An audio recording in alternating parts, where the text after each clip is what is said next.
Garantisadong pampaborito! Ang inyong mapapakinggan ay isang bayad na programa. Anumang opinyon, balita o pahayag ay walang kinalaman ang himpilang ito. S.P.M. Saray Balitan Matuwa ed Radyo Pangasinan. Programan magipasabi na Saray Matuan nagagawa ed balay. Probinsya, bansa, tanjat intiron mundo. S.P.M. Saray Balitan Matuwa ed Radyo Pangasinan. Kaulok, Kantabayo, say lawas karo tang kapaborito yo. Joseph Kanilang Bakani. S.P.M. Saray Balitan Matuwa ed Radyo Pangasinan. Lunes hanggang Biyernes, alas 9 hanggang alas 10 na kabuwasan. S.P.M.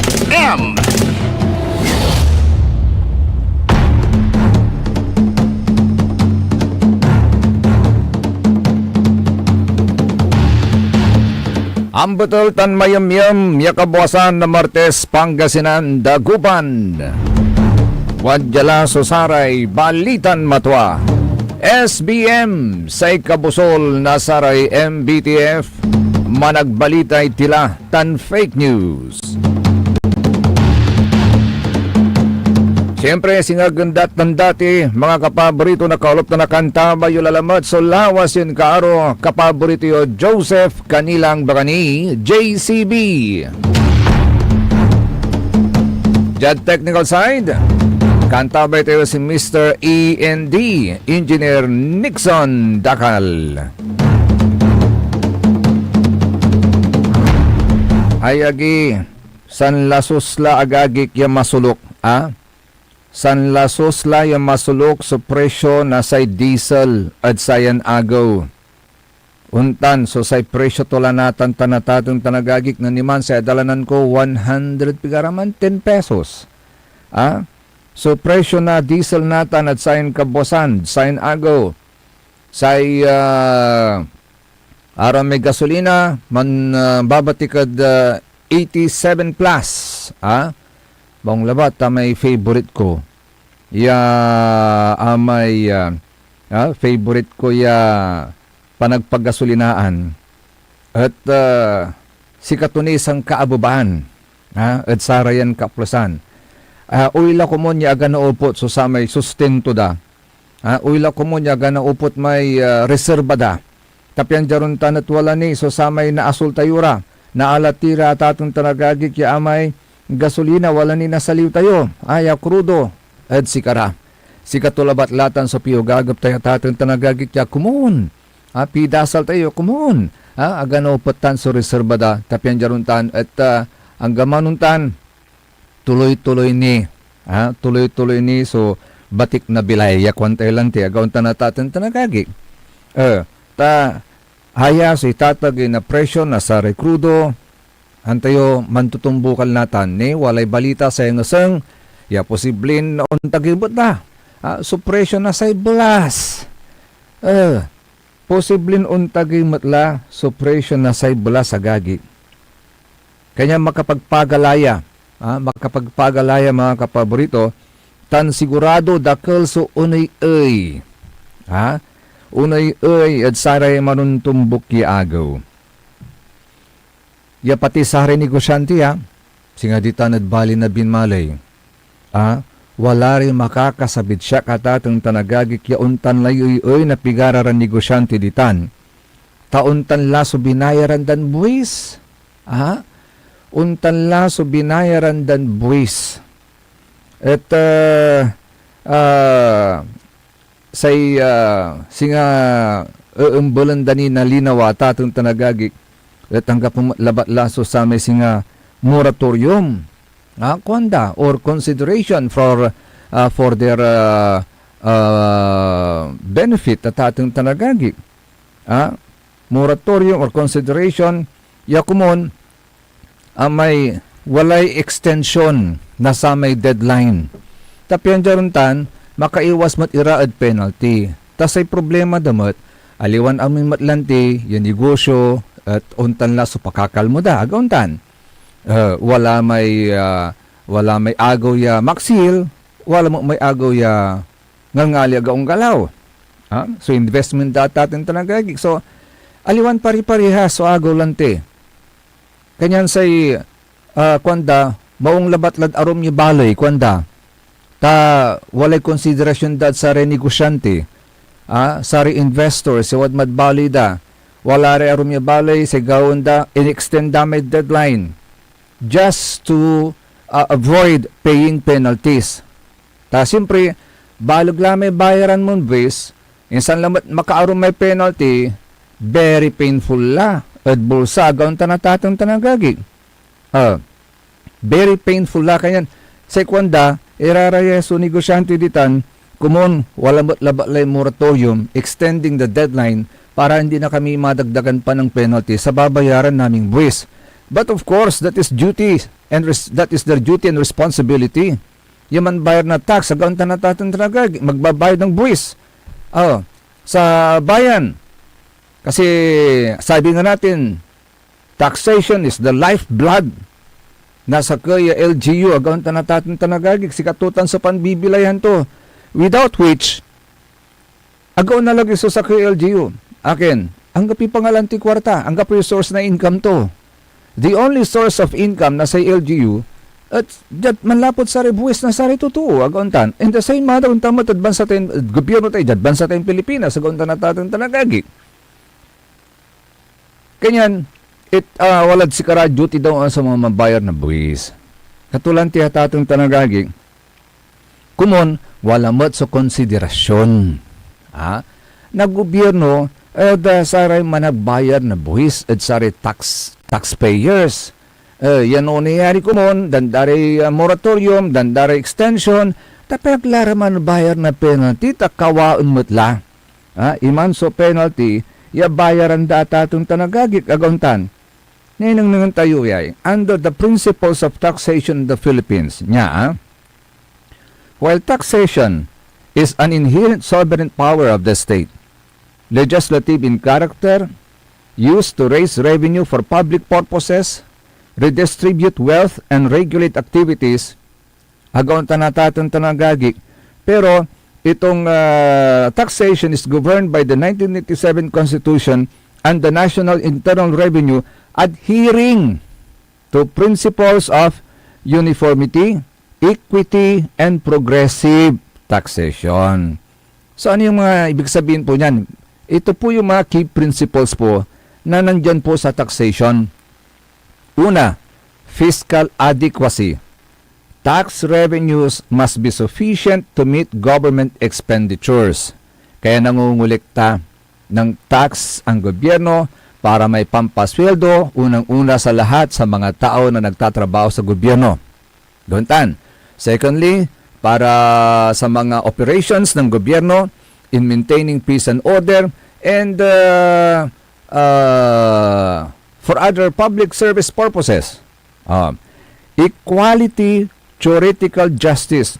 The tax burden should be proportionate naman to a taxpayer's ability to pay. Yon, di ba? The tax burden should be proportionate to a taxpayer's ability to pay. Tignan mo rin yung abilidad ng isang taxpayer na magbayad ng kanyang tax.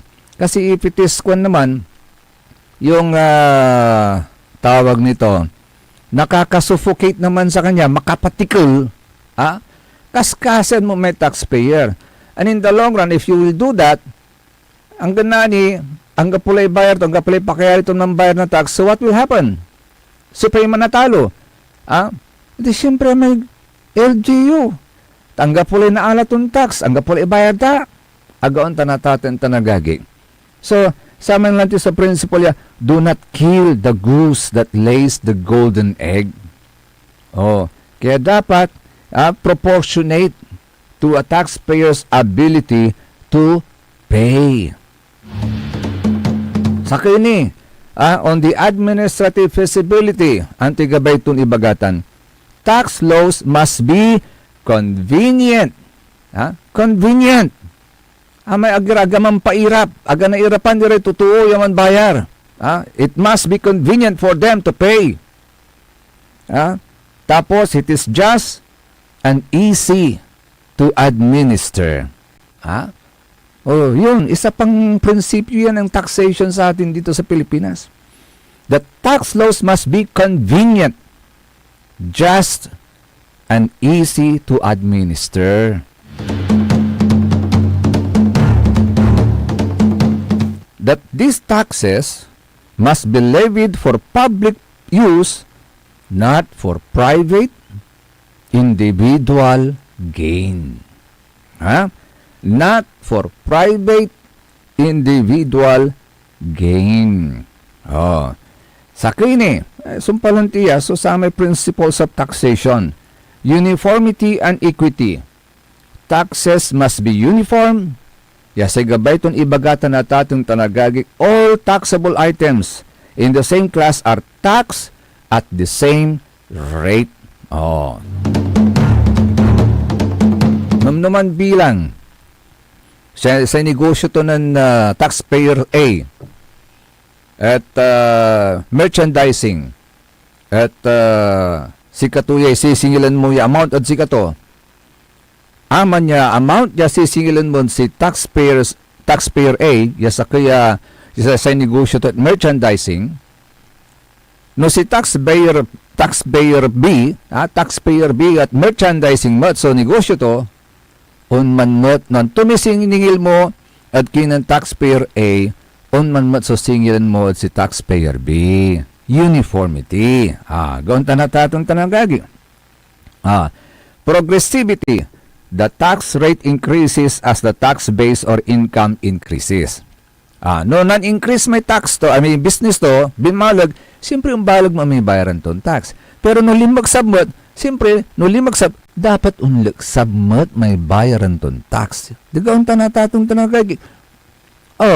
O dino, na-maintain laban, as is, may babayaran ton tax. Sa ito lang ti mesa kay, di bali ko mo, kwanto, may katungtong ko karuman, ang di bali ko mo, no may, okay labat, mambayar kami tax, no, kumita naman kami, okay lang. Pero sana may konsiderasyon din sa amin, pag di naman kami kumita, bigyan din naman kami ng consideration. Kwan, So, ito po yung mga prinsipyo ng taxation sa atin.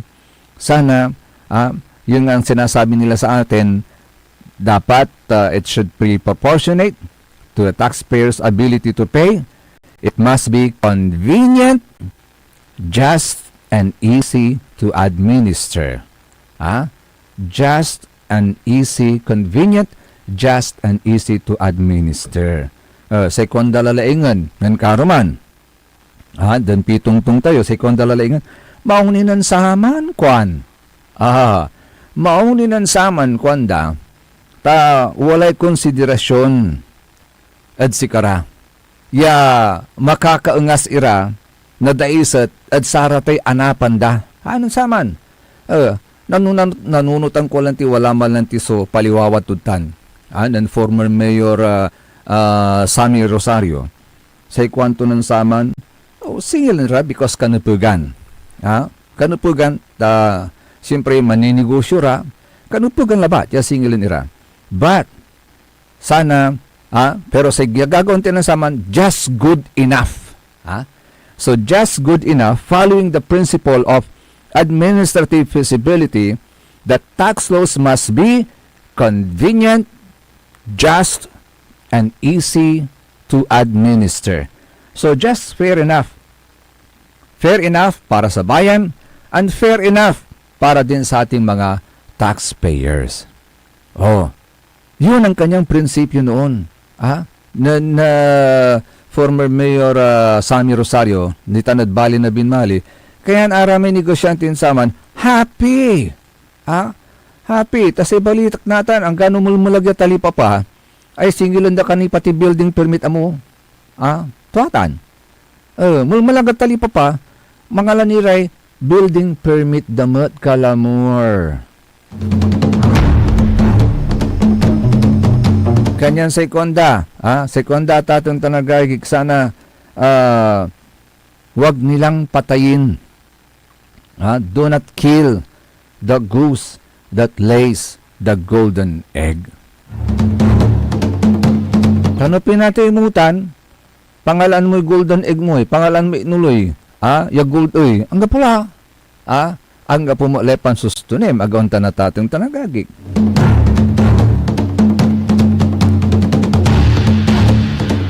Ay, agi. Isang lalamat nita lalamoy ay, so itatagin na gasolina, ay sus.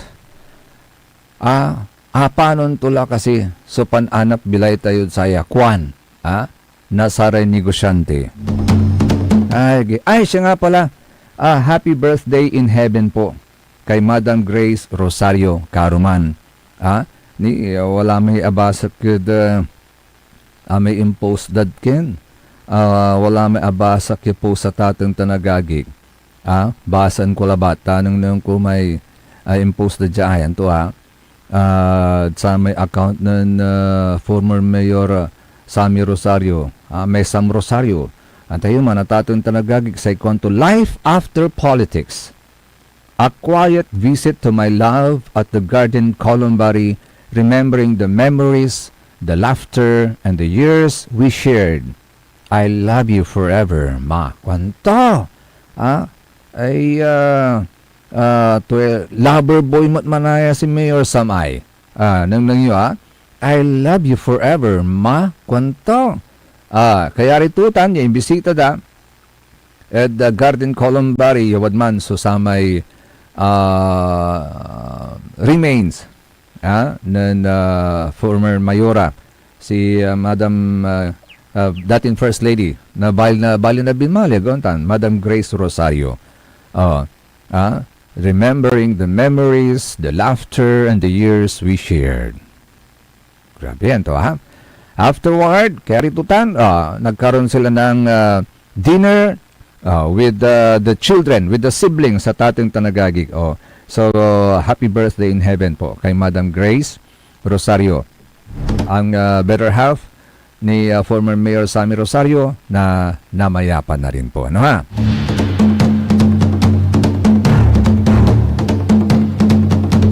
Magandang umaga po sa inyo, Mayor Sam. Former Mayor Sammy Rosario, magandang umaga po.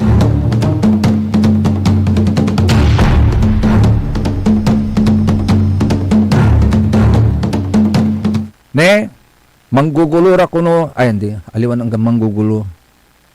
Walay makakalikas yung nagagawa, ako antano, anto'y nagagawa, pero wala rin nababasa tayo at social media at ating tanagagig. Yaakin ko no, gwardyadon maong sumalakanyang, at sa rin kaplusan, tuwatan. Hello, good morning kay Guapito, Pugito, June Hobilianos, my good friend. Sa ikwanto masanto siya kabuasan, Sir Joseph, watching from Taguig City. Uy, araw dawi. Pero wadta niya man babantay. Kaantabay. Hello, good morning, my good friend. Wala rin sayang usang gagig. Nababasa tayo, anong nangyayari sa loob ng Malacanang? Bakit? Anong nangyayari sa loob ng Malacanang? Sekwanda diyata tanagagig umani ng atensyon sa social media ang tanong ng isang broadcaster matapos niyang ibahagi ang mga larawan na mahigpit na seguridad sa paligid ng Malacanang Palace sa Maynila. Sana malapit lang yung Malacanang sa atin, no, para ma-check natin.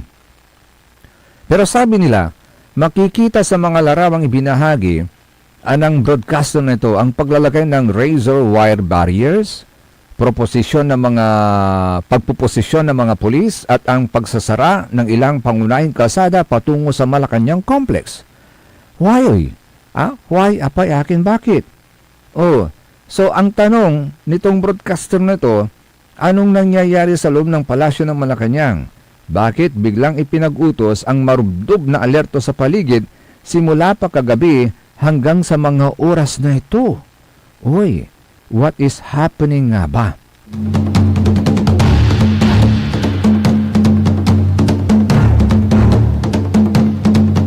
Na may mga kwan po doon, pasakbay, adatong tanagagig, nakasaad sa mga captions na police guard areas leading to the Malacanang complex in Manila, where razor wire has been installed on Sunday.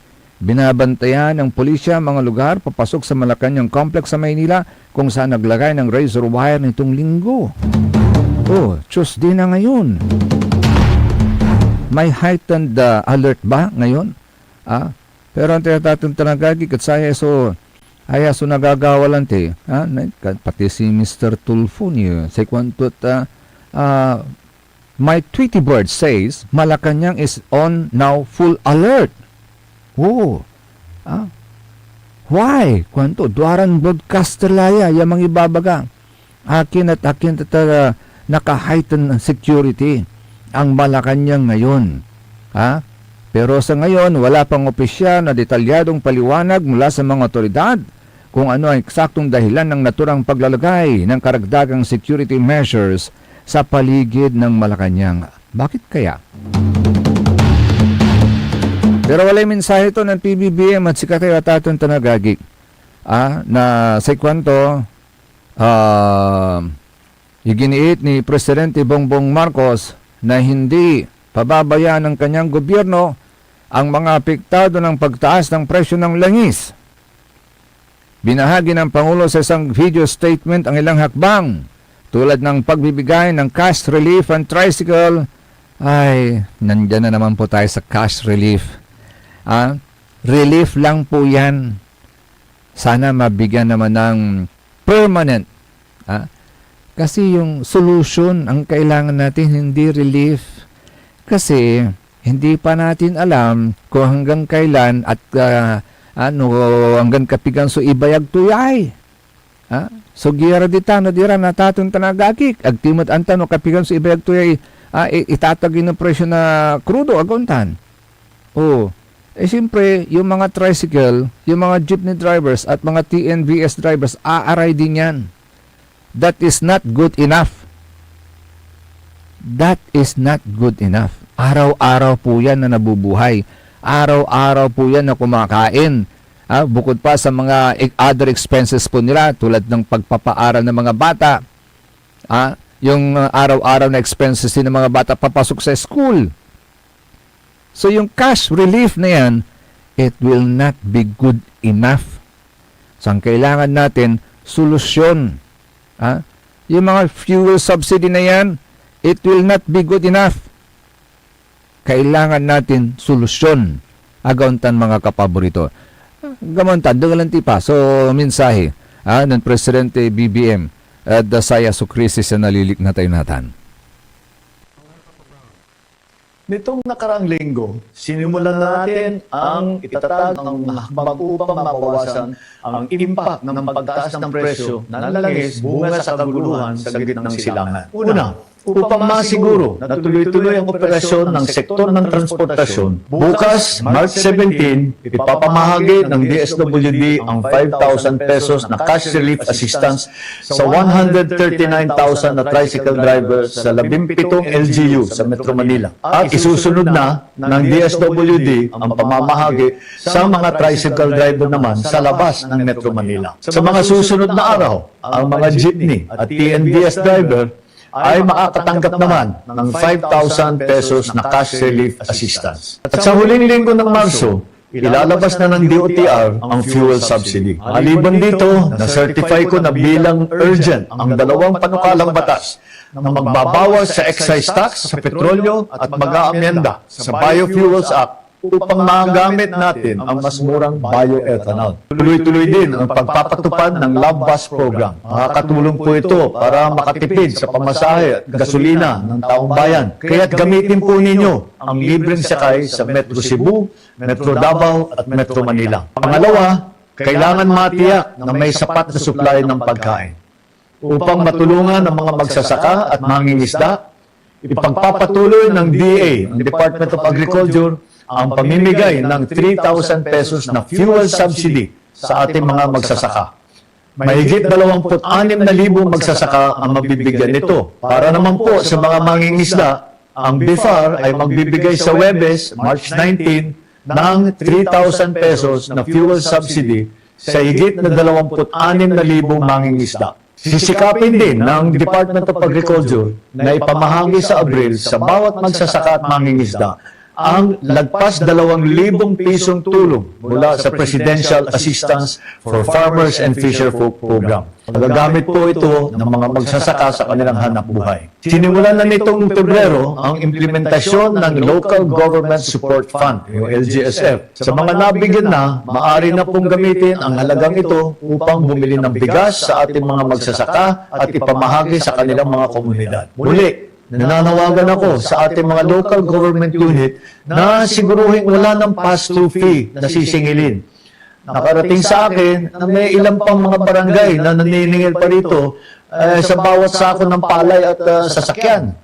Sana matigil na ninyo po ito dahil ang epekto lamang nito ay pinapagmahal ang presyo ng ating mga bilihin. Pangatlo, sinisikap natin maprotektahan ang mamimili ng hindi nalulugi ang mga negosyante. Babawasan ng kaap ang singil sa passenger service charge, landing fee, parking fee at iba pang fee. Ito ay makakatulong para bumaba ang gastos ng mga airline at ang mga pamasahe sa eroplano. Samantala, pinaiikli naman ng Civil Aeronautics Board ang araw na pag-review ng fuel surcharge mula sa 1 buwan, 15 days na lang po. Mas mabilis na ma-adjust ang pamasahe kapag nagbago ang presyo ng jet fuel.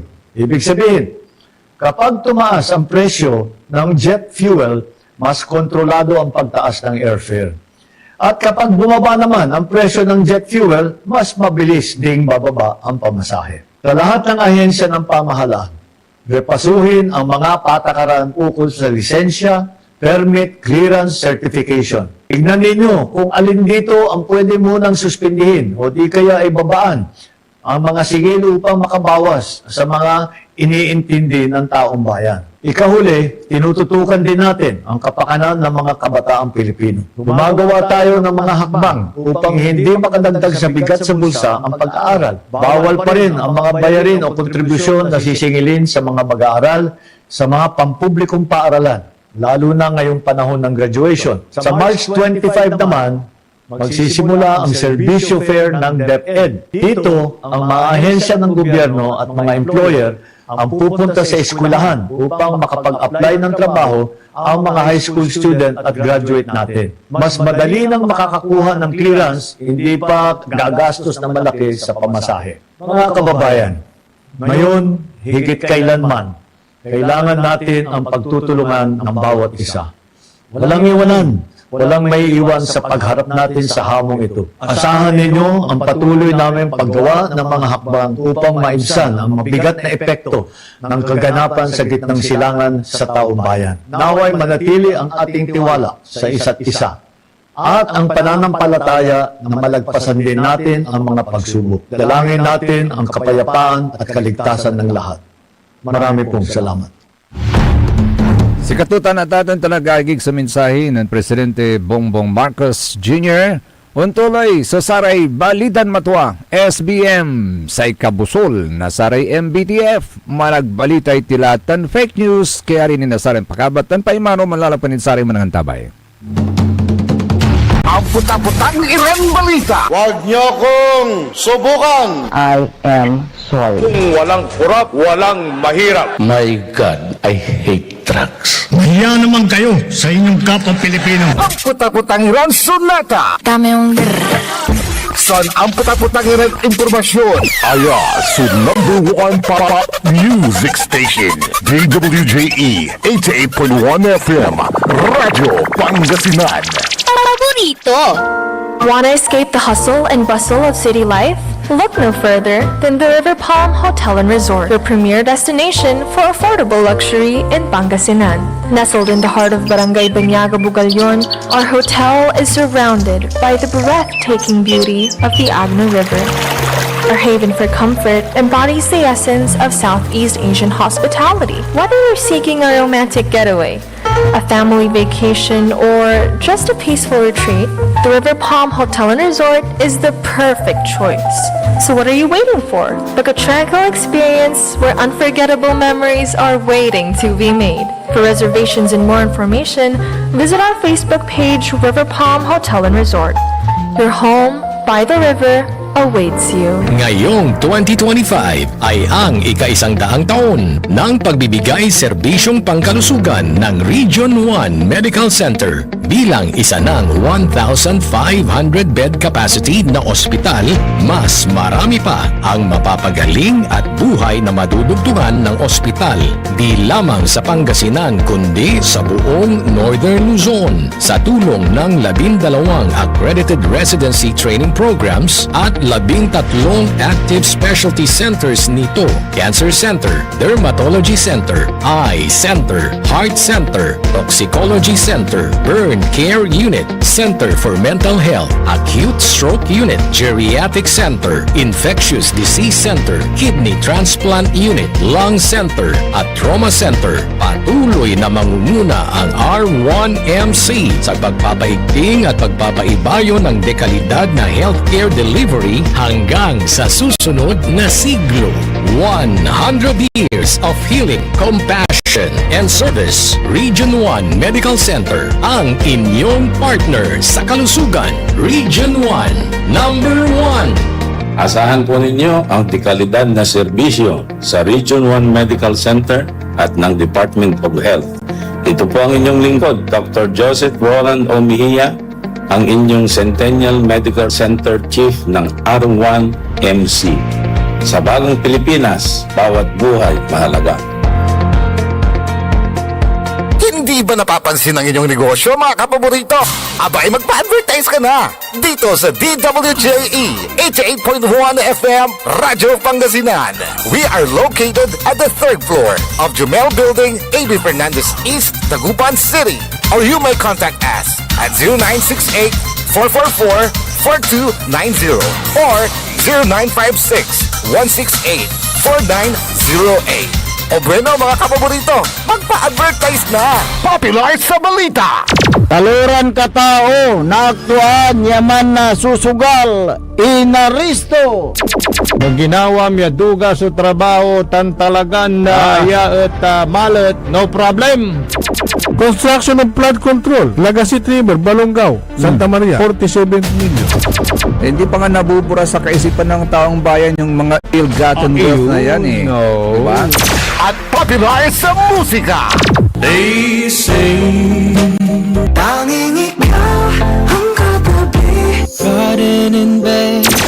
Ito po ang DWJE 88.1 FM Radyo Pangasinan, ang inyong number 1 pop music station.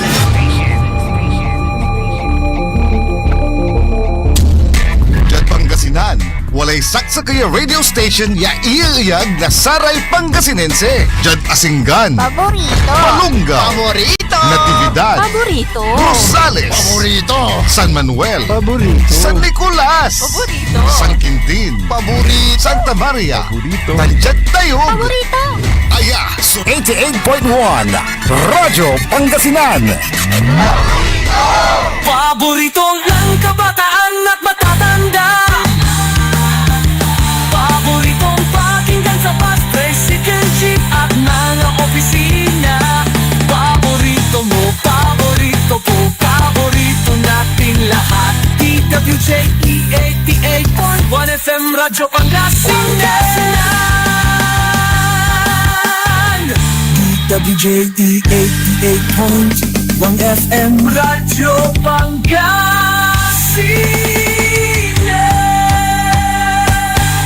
Paborito.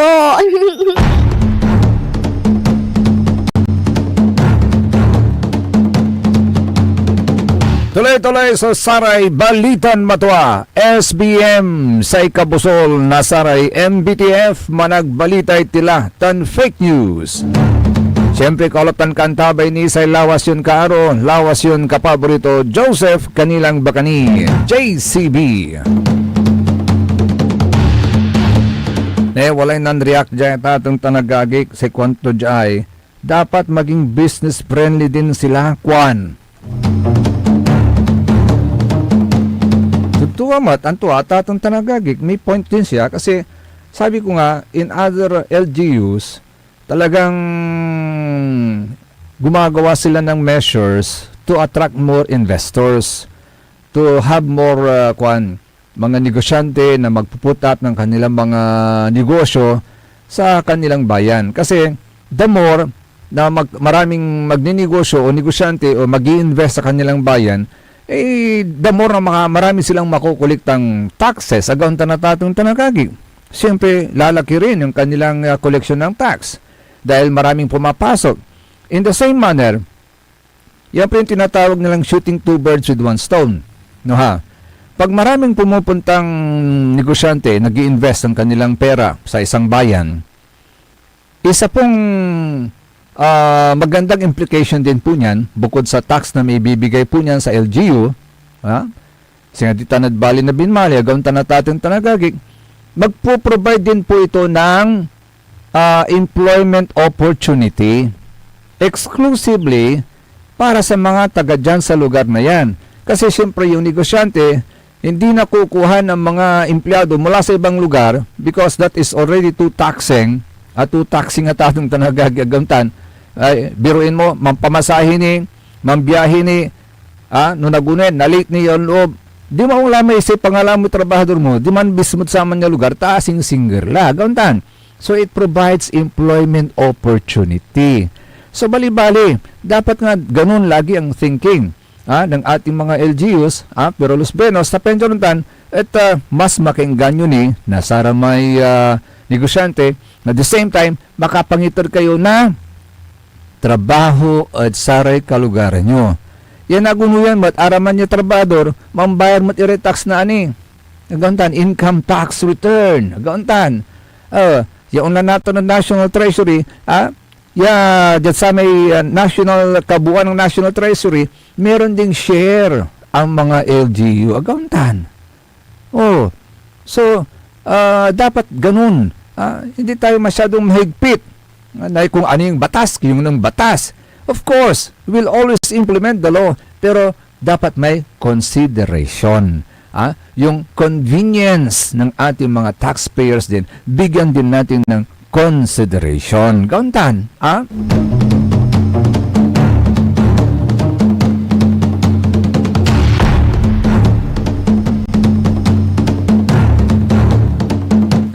business friendly. Thank you doon sa mga nagbigay ng kanilang reaction. Hello, good morning likewise sa mga nandyan po sa Mars. Akapasyar kilatan at Mars. Aliwan amay Mars ya planeta at atong tanagagik akiman makakar. Tanggap po ni Luganan paunlad Mars. Pero ayay sigurado sang kakudang labat. Nagkalalulad sari tagabin mahalay sang kakudang labat ya. No narasan kayo, you have to walay dinner date yo na sa misis yo o ng pamilya nyo, dyan po kayo kumain sa Mars Restaurant.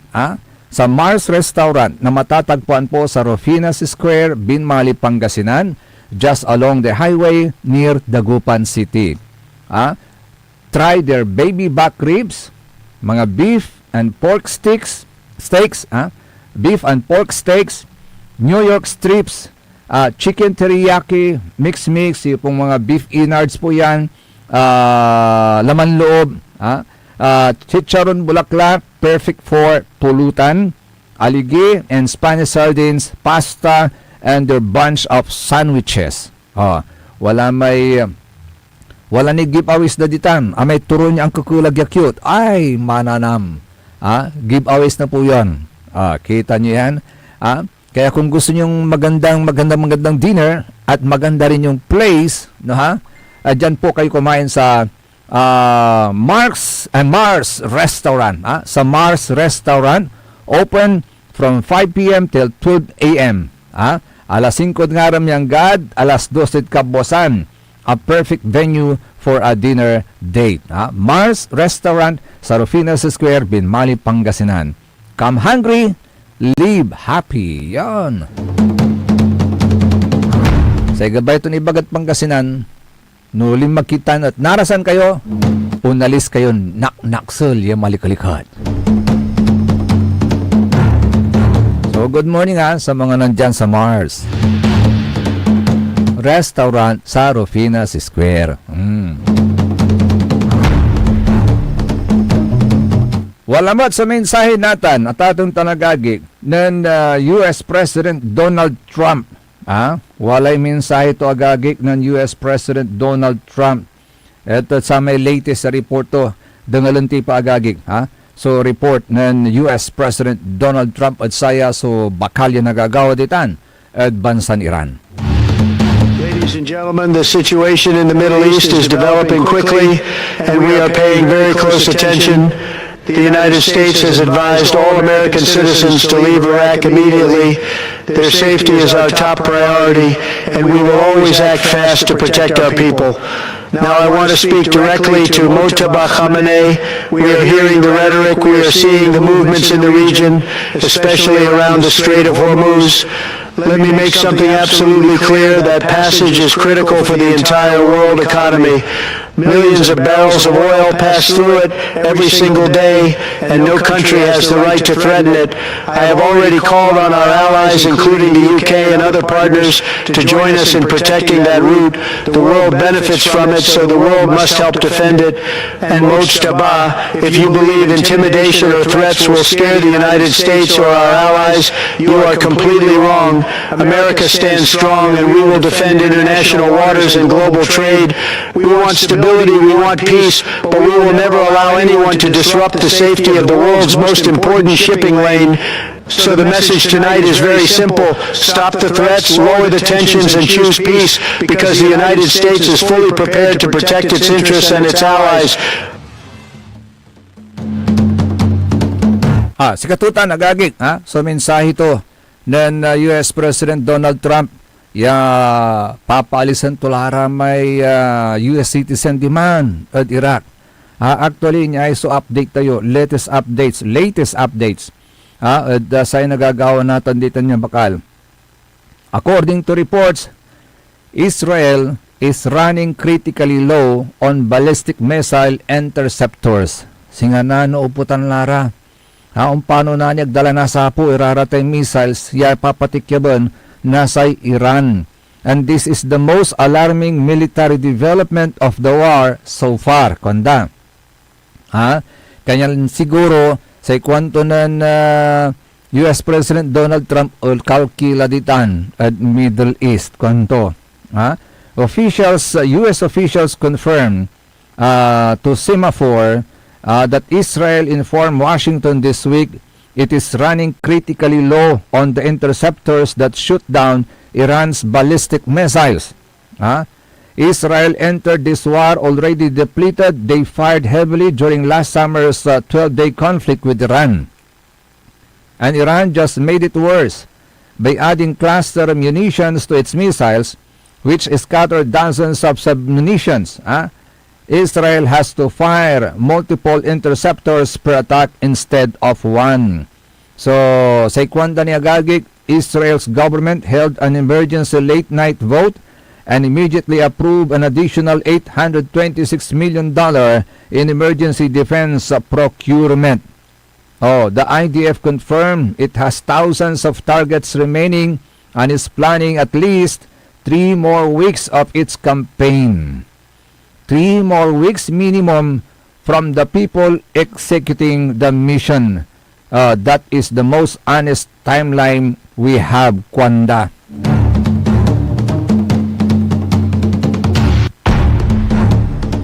Actually, dakula. So nadidisgrasya at sa labanan at ating tanagagik demand at Esfahan. At least 15 people were killed. Esfahan is Iran's third largest city and a major industrial and cultural hub, home to historic UNESCO-listed monuments and significant military infrastructure. Binumbalamatan na Amerika tan Israel at atin tanagagik yajad sa tan yung latest yung panbumbada 15 sunaandian na bilay. Although sa ibabagada, Iran wants a deal, pero US President Donald Trump is not ready. Sa gagto ni Gabay. Say kwanto, I am not ready for one because the terms aren't good enough yet. Agto agustuan, irara may ibabaga na Iran kondisyon ya impaksab na ginawa na Iran tapyan mantungtung ira.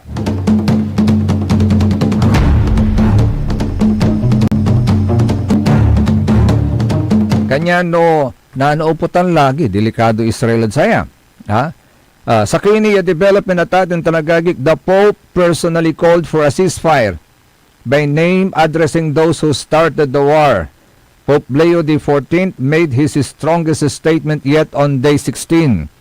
Speaking to pilgrims at St. Peter's Square, he said directly, on behalf of the Christians of the Middle East and all women and men of goodwill, and all women and men of goodwill, I appeal to those responsible for this conflict. I appeal for those responsible for this conflict. Sana mapakinggan nila si Pope Leo XIV. Tani pati sa ugugaw, nadadamay, wala rin eskwelaan niya bomba, naplagan na bomba, pigarin natin sa maykin. Sayan pigaran agaw laya gira dita na diran 165 la. Ya ugugaw at atong tanagagi.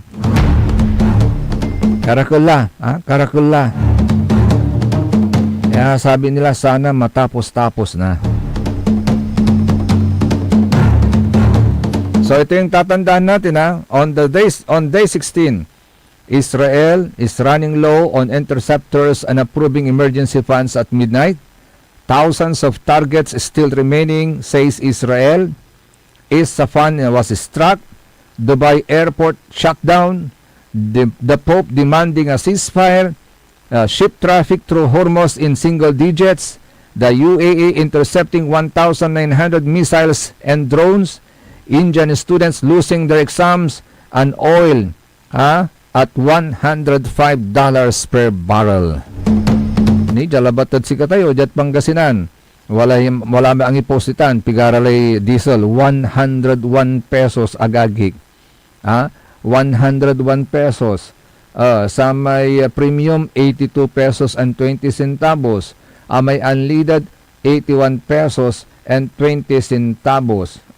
May sakay, no credit, utang, say wala patong ton piso. At sa may diesel, 102 pesos and 20 centavos. Ayagi.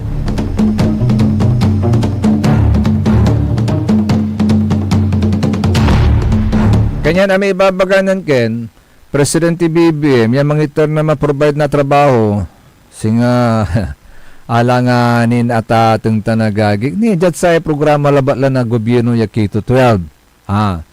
Di ba, dyan K-12.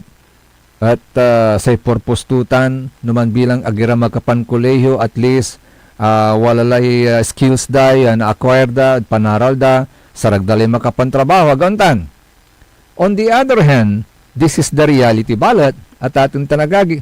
Ang gapi mga lad si kara, ya kumpanya akin, siyempre, amay nunot may kumpanya, mampirdi alam lamang na kwarta, mga lakla amay na panrelayan ko. Amay antak siya talaga ng tati trabaho, agantan. Amay graduate la, tapi ang dyan tuloy-tuloy na yung trabaho. Aliwan sa amay mga lakni, na sa may K-12 graduate, naguno yan, manaral. Adi na isturbo may trabaho to. So it doesn't make sense. Agantan na tatong tanagagig. Kanyang tupot siya pa at sa Rayken, K-12 graduate. No walay nalmudan employment. 1 or 2 maybe, wala. Pero karaklan, standby at abong. Nung gapoy pakaryari na ari atong dakalamor, ya panurong niran, pampatuloy niran manurong at kolehiyo, aguntan. Kaya na, sana mapagbigyan ng atensyon niya ng DepEd. Tingnan nga ninyo kung yung K-12 program na yan talagang matibay. It served its purpose. Parang hindi. Waste of money and time pa lang yan. Para sa mga bata, imbis di makapang-graduate laran masakbayad kolehiyo. Actually, it's a burden. Burden sa mga parents yan. Kasi additional expenses yan eh.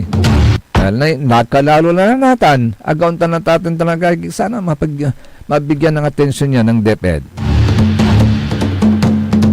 Congratulations nga pala kay John Brian de la Cruz Moyrung for passing the Criminology Licensure Exam 2026. Binabati ka ng iyong tatay at yung nanay na proud sa'yo.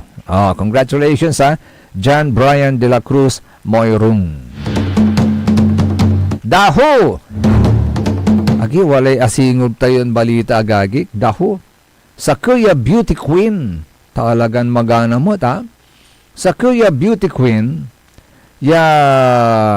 say pangarap dad si kato, at say arapon niya SK election, si kato'y itanduro dad barangay da. Si kato'y panalo dad barangay da. Yan manalo yad barangay da, si kato'y itanduro da, at munisipyo na ani. Yagawon dan si nga Liga President. Ng mga sangguniang kabataan.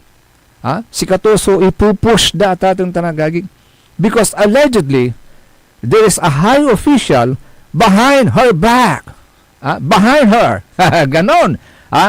Meron palang ganon. Sino kaya itits na beauty queen ini?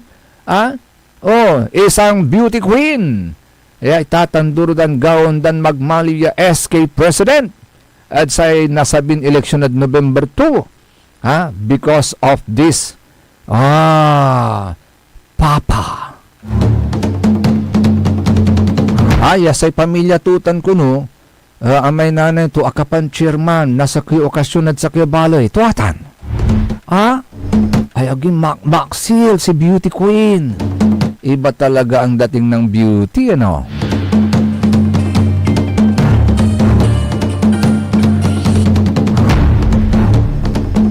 Iba talaga ang dating ng beauty queen at atong tanagagik, talaga na luluhod si sir.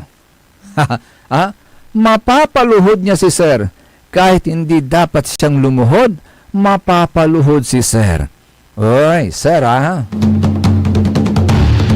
balita ko may chiching ka rin na isa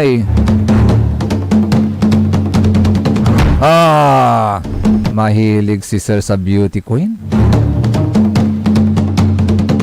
Daho! Ayagi, makakalakak nun istoryan doon siya at atong tanagagig. Sirin, kung kumot. Kanya man ay analo. Kanya kuno analo sa kuya beauty contest. Because somebody is supporting her.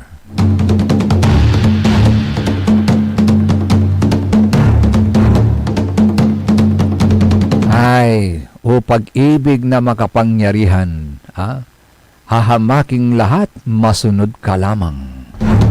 Pag-ibig nga ba yan? May asawa si sir na legal? May isa pang chiching and then another chiching? Oy sir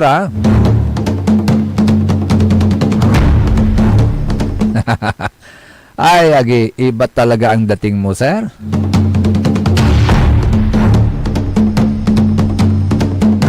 Hinahabol ka ng mga chiching. How to be you po.